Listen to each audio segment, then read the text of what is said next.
സാറേ 4 മണി വെളുപ്പിനെത്തി കുടുംബത്തെ സകല പണിയും തീർത്തിട്ടാണ് സാറേ 9-10 മണിയാകുമ്പോ ഞാൻ വേറെ പണിക്ക് പോണത്. ഞാൻ ആ ജോലിക്ക് പോകാൻ വേണ്ടി ബസ് സ്റ്റോപ്പിൽ പോയി കുറെ നേരം നിന്നിട്ട് ഒരു ബസ് പോലും വന്നില്ല. എന്ത് ചെയ്യുമെന്നും പറഞ്ഞ് സങ്കടപ്പെട്ട് ഇങ്ങനെ നിക്കണ സമയത്ത് ഒരുത്തൻ ബൈക്കും കൊണ്ടുവന്ന് എന്റെ അടുത്ത് നിർത്തിയിട്ടൊരു ചോദ്യം, മഞ്ഞണ്ടാ കേറിക്കോ. പരിചയമില്ലാത്തൊരുത്തന്റെ വണ്ടിയിൽ നമ്മൾ ആരെങ്കിലും കേറി പോകുക സാറേ? ഞാൻ കേറി.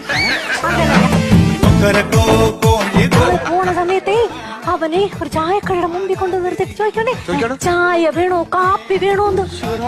പരിചയമില്ലാത്തൊരാക്കട കയ്യിൽ നിന്ന് നമ്മള് ചായ കാപ്പിയാ മേടിച്ച് കുടിക്കുക സാറേ. ചാർജ് മതിയെന്ന് ഞാനൊന്ന് പറഞ്ഞു.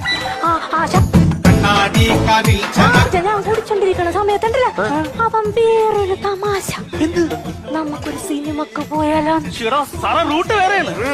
പരിചയമില്ലാത്തവരുടെ കൂടെ നമ്മൾ ആരെങ്കിലും സിനിമക്ക് പോകുക സാറേ? ഞാൻ പോയി.